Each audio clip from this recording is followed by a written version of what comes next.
Tetamu kita Faizal Ridwan merupakan perunding sumber manusia. Saya nak ucapkan terima kasih Faizal kerana sudi meluangkan masa bersama kami. Pertama sekali Faizal, reaksi awal Faizal kepada cadangan Tengku Zafrul ini. Wajar ke tidak?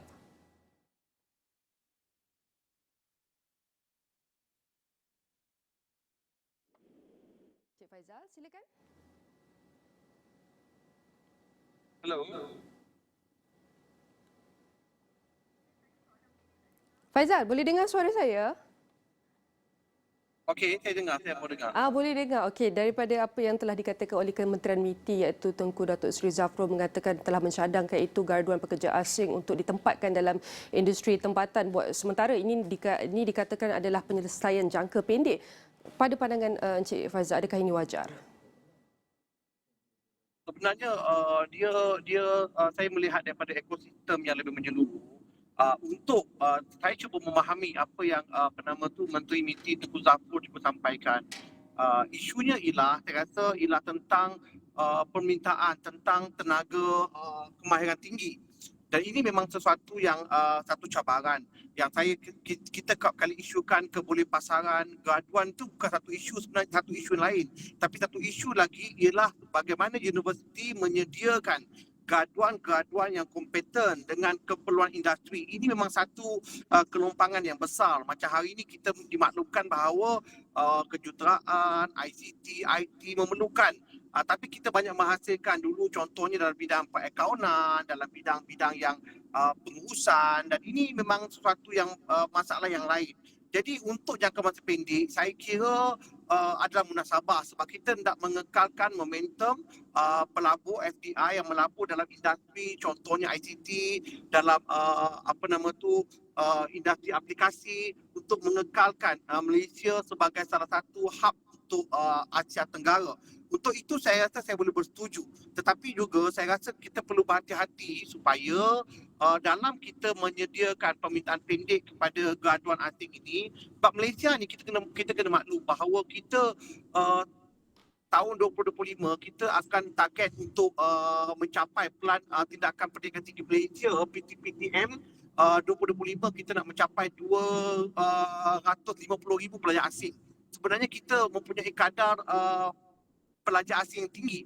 Jadi jika ada short course ini untuk visa pekerjaan jangka masa pendek untuk menampung keperluan, saya kira boleh dipertimbangkan, tetapi kerajaan perlu membuat beberapa syarat yang ketat seperti mana dibuat oleh kerajaan Singapura, Australia dan juga seperti Taiwan, iaitu mereka pada bidang-bidang yang kritikal. Bidang-bidang, lepas itu kita perlu tidak semua bidang. Seperti kalau di Australia, mereka tidak benarkan bidang-bidang seperti accounting, management. Mereka tak memberi visa dengan mudah kecuali dalam bidang kejuruteraan, perubatan dan sebagainya. Juga ada kuota, macam di Singapura mereka adakan kuota, iaitu contoh 5 pekerja tempatan dengan nisbah 1 pekerja asing. Jadi mungkin untuk pegawai pekerja berkemahiran tinggi ini ada kuota, mungkin 3 pekerja tempatan dengan 1 pekerja asing, graduan asing, supaya graduan tempatan juga dapat manfaat daripada syarikat-syarikat asing ini, syarikat-syarikat berasaskan ICT, syarikat-syarikat berasaskan teknologi, supaya kita tak nak dalam keadaan kita menyediakan peluang pekerjaan kepada pelajar asing tapi kita mengabaikan pelajar tempatan. Sebab kita juga kena maklum bahawa pelajar asing di Malaysia adalah antara yang tinggi. Kalau kita lihat statistik, kita dalam 200,000 pelajar kita hasilkan ni, kita boleh lihat ya, saya beri contoh yang paling banyak di Malaysia sebenarnya adalah daripada China.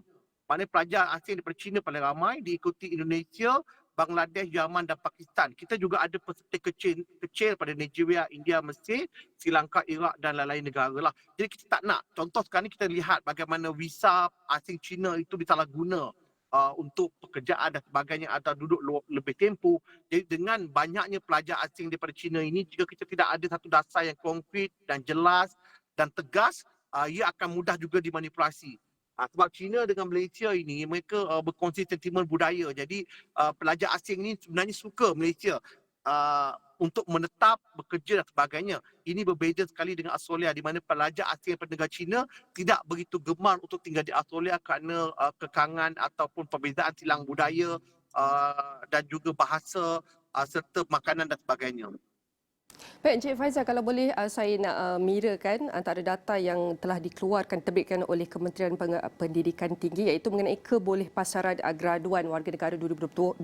Kalau kita boleh mirakan sekarang, kalau kita lihat kadar kebolehpasaran graduan yang telah dicatatkan pada 2022 telah merekodkan sebanyak 90.2%, iaitu antara bidang kelulusan adalah daripada TVET sebanyak 92.5%. Lelaki kadar kebolehpasaran graduan pada 2022 mencatatkan lebih tinggi berbanding wanita sebanyak 91% dan perempuan adalah 89.5%. Dan kita lihat kadar kebolehpasaran graduan ini adalah peningkatan daripada tahun 2021 sebanyak 4.7% peningkatan. Dan kalau kita nak teliti lebih sedikit bidang pengajian pada tahun 2022 iaitu bidang kejuruteraan, pembuatan dan juga pembinaan, di sini telah mencatatkan peningkatan daripada 2021 iaitu 88.6%, tapi pada tahun 2022 ia telah meningkat kepada 92.7%. Sudah tentu walaupun kita dapat lihat penempatan yang tinggi iaitu pelajar-pelajar graduan dalam bidang ini, namun iaitu sektor ini dikirakan iaitu masih memerlukan iaitu pekerja-pekerja yang berkemahiran tinggi. Sebanyak 10% baki untuk memenuhi keperluan industri dalam bidang kejuruteraan, pembuatan dan pembinaan. Dan kalau boleh apa yang Menteri sebut bidang kejuruteraan alami shortage yang tinggi, mungkin Encik Faizal boleh kongsikan apakah mungkin bidang kritikal yang dilihat memerlukan pengambilan graduan asing dengan segera? Macam saya sebutkan tadi bahawa sebenarnya apa yang cuba disampaikan oleh Menteri MITI itu saya kira dia untuk menampung permintaan yang short lah, jangka masa pendek. Dan memang talibun universiti ini memang perlu. Saya bertahun-tahun sebagai pengamal sumber manusia dan punding sumber manusia pembangunan memang mengkritik tentang talibus universiti dan juga pendekatan universiti perlu disemak semula. Sebab kebanyakan bidang pengajian yang kita tawarkan di universiti, terutama yang tak melibatkan on hand yang melibatkan ini, dia adalah bidang-bidang yang yang tidak semakannya terlalu minimum, tidak bahasakan kepala industri. Ya betul, kita ada menghantar pelajar-pelajar kita bila mereka dah tahun akhir ke latihan industri, tetapi saya kira satu cara yang lebih progresif dan pragmatik ialah universiti sebelum menawarkan kursus itu perlu menyemak kandungannya, kandungan salibusnya, kurikulumnya dengan pemain-pemain industri, terutama ICT. ICT telah berkembang lebih 30 tahun. Jadi perubahan yang drastik. Jadi adakah talibus kita di universiti itu kurikulum kita menepati kehendak-kehendak yang disebutkan tadi. Okey, berkaitan tentang kebolehpasaran graduan, ya Malaysia kita pada keadaan yang baik dalam kebolehpasaran graduan, tetapi dalam bidang-bidang yang kritikal macam yang disebutkan tadi, bidang kejuruteraan, bidang ICT, saya kira dia memang satu bidang yang perlu dikekalkan. Cumanya macam kita menghasilkan graduan 5,000 setahun, itu satu jumlah yang kalau Malaysia hendak menarik pelabur-pelabur luar seperti Tesla, seperti Google dan sebagainya bertapak di Malaysia untuk mewakili Asia Tenggara, hub Asia Tenggara, sudah tentulah pekerjaan sedia ada itu tidak begitu mencukupi. Tetapi jika hendak dibuka kepada luar, saya kira memang dalam jangka masa pendek baik, tapi akhirnya dia perlu menyokong kebolehpasaran dan meningkatkan bagaimana graduan kita ni, walaupun kebolehpasarannya tinggi, tetapi sebenarnya kita masih berdepan dengan kadar gaji yang tidak begitu tinggi. Sebab ada perbezaan lah kalau pekerja asing yang profesional dengan pekerja tempatan. Jadi sebab itu pada saya kajian mesti ada syarat yang jelas, seperti dekat immigration punya peraturan kita ada pegawai profesional, kita panggil pegawai dagang. Yang tak silap saya gaji ni mesti minimum 6,000.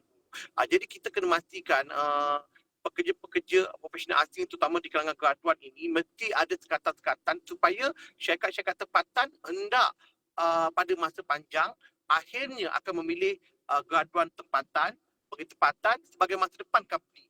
Contoh ya, kenapa kadang-kadang pekerja syarikat asing atau syarikat tempatan suka pada pekerja asing profesional, kerana mereka tidak perlu membayarkan caruman KWSP. Mereka tak ada caruman KWSP. Kalau pekerja tempatan ada caruman KWSP. Jadi bayangkan ya, kalau pekerja profesional tempatan bergaji 5,000 ya, KWSP mereka melibatkan 21%, 13% bahagian majikan. Jadi agak besar jugalah. Jadi akan melibatkan 500 lebih. Jadi itulah kenapa kadang-kadang syarikat-syarikat besar international ni mereka lebih selesa dengan pekerja profesional asing. Jadi memang betul kita ada masalah kemahiran tak begitu tinggi, masih backup dana, tapi akhirnya kita mesti mempunyai dasar yang jelas tentang 5 tahun akan datang. Takkan pekerja yang kita ambil itu masih bertaraf tidak ni kan? Masih bertaraf tidak berkembangan tinggi. Selain daripada memberi fokus kepada graduan pekerja asing untuk ditempatkan di industri tempatan, bagaimana pula dengan graduan Malaysia di luar negara? Tidakkah lebih baik bawa mereka balik ke Malaysia dan tawarkan gaji yang setimpal dengan pengalaman mereka dan juga kemahiran mereka? Bagaimana? Ya, saya rasa itu sebenarnya kita kerajaan sudah buat lebih kurang dalam saya ingat dalam 8 tahun yang lalu ya, kerajaan buat migrate untuk membawa pulang rakyat Malaysia yang profesional di luar negara. Tapi saya fikir kadang-kadang diaspora Malaysia di luar negara mereka mendapat manfaat kehidupan yang jauh lebih baik. Seperti saya pernah pergi ke Manchester dan berjumpa dengan beberapa doktor muda Malaysia yang telah menjadi pemerhati tetap. Saya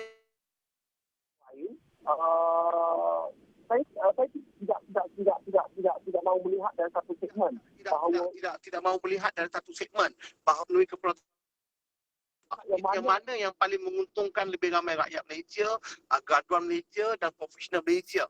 Macam saya katakan tadi bahawa brain drain ini kita nak berbalik mereka ke Malaysia ini satu isu yang bagus juga. Tapi sebenarnya keberadaan mereka di luar negara juga sebenarnya baik sebab mereka dapat menyumbang menimpa lebih banyak kemahiran dengan harapan satu masa sebelum retirement mereka balik ke Malaysia berkongsi mungkin menyertai universiti jadi sebagai tenaga pengajar, mereka akan dapat meningkatkan kapasiti, meningkatkan kualiti pendidikan kita. Tetapi untuk mengharapkan brain drain ini iaitu penghijrahan rakyat Malaysia ke luar negara kembali ke Malaysia untuk memenuhi keperluan pekerjaan berkemahiran tinggi ini, saya rasa dia tidak akan dapat meliputilah atau mengcover kelompangan itu. Memang kita perlu pada masa depan untuk meningkatkan percepatan seperti mana Singapura berjaya graduan tempatan mereka sebab mereka meningkatkan FDI, pelaburan asing, banyak syarikat asing yang datang ke situ, termasuk sebenarnya pada Grab Malaysia pun ibu pejabatnya di Singapura. Jadi kita kehilangan banyak. Kita boleh menawarkan pelajar pada 10 tahun akan datang. Saya rasa apa yang disarankan oleh Menteri MITI itu kita boleh sediakan 50,000 tenaga kerja. Tapi isu yang lebih besar bukan menyediakan kerja tetapi menyediakan company yang sanggup melabur, bertapak di Malaysia dan invest untuk 20, 30, 40 dan 50 tahun akan datang untuk ekonomi Malaysia pada masa yang lebih panjang. Jadi bagaimana Encik Faizal dalam berbakikan 2 minit memberi iaitu unjuran terhadap kebolepasaran graduan untuk tahun 2023? Macam kita boleh lihat kebolepasaran graduan kita ni masih dalam keadaan yang baik. Kalau kita boleh lihat, saya beri contoh beberapa statistik di luar negara untuk kita melihat trendnya. Contoh kita boleh lihat di Australia. Australia ini sebabnya saya suka sebut Australia dan Singapura sebab dia adalah negara yang dekat dan menjadi pilihan utama kebanyakan rakyat Malaysia ataupun rakyat Asia Tenggara untuk migrate. Mereka akan pilih di Australia contohnya. Kita melihat kebolepasaran di Australia contohnya daripada 1,156 graduan antarabangsa, 36% mereka akan bekerja di Australia, lainnya kembali. Jadi kadarnya rendah. Tapi di Malaysia kadar masih tinggi. Jadi saya kira sebenarnya cabaran pertama itu yang Tengku Zafrul mungkin cuba untuk selesaikan ialah membawa lebih banyak pelabur asing. Jadi bila banyaknya pelabur asing, banyak peluang pekerjaan itu akan muncul. Tapi akhirnya kita juga macam moderator katakan tadi, kita mesti menyediakan kurikulum, environment, meningkatkan soft skill dan hard skill. Bukan soft skill sahaja, tapi sebenarnya kita berhadapan dengan hard skill. Kemahiran on hand skill ni kita mesti meningkatkan, terutama bidang-bidang kejuruteraan, bidang-bidang ICT. Kita nakkan orang yang betul-betul bukan sekadar menamatkan pengajian dengan 4 flat, dengan 3.5 above, tapi mereka boleh mendapat kemahiran yang penting. Sebab itu perlu untuk kita menarik lebih banyak asing ini supaya mereka dapat belajar. Dan kita tak mahu sebenarnya kerajaan untuk kekal dengan my step, terpaksa ambil gadang-gadang tak bekerja ni yang tak ada tak ada industri perlukan ni, dan kerajaan terpaksa terang ke agensi-agensi kerajaan dan mereka bekerja dalam bidang-bidang umum ya, tidak fokus kepada bidang pekerjaan mereka. Pengkhususan yang mereka belajar, mereka bekerja umum, contoh di kementerian-kementerian atau agensi kerajaan yang berkaitan. Akhirnya kita mesti ada satu plan yang komprehensif untuk memastikan graduan kita ini kebolehpasaran itu bukan sekadar di peringkat industri tetapi juga universiti. Sebab itulah saya memang semenjak beberapa tahun ini memang saya perlu perjelaskan kita perlu ada usaha yang lebih bersepadu untuk mengintegrasikan pembangunan kebolehpasaran siswaza ini ke dalam kurikulum universiti itu sendiri dan menyediakan lebih banyak pengalaman pembelajaran bersepadu dalam industri. Maknanya saya rasa sekarang ni kementerian perlu membuat satu rejuvenasi yang nekat seperti menamatkan kursus-kursus yang sudah tak ada nilai. Seperti mengurangkan dengan mendadak lah seperti bidang accountant, bidang-bidang yang tak ada keperluan yang tinggi seperti pendidikan perlu dikurangkan supaya kita boleh fokus untuk menggalakkan graduan dalam bidang-bidang yang berkemahiran tinggi. Juga di universiti, juga di sekolah juga kita perlu menggalakkan para pelajar kita untuk meneroka bidang-bidang yang lebih mencabar seperti AI, kecerdasan buatan, ICT, teknologi, keselamatan, security, data dan sebagainya.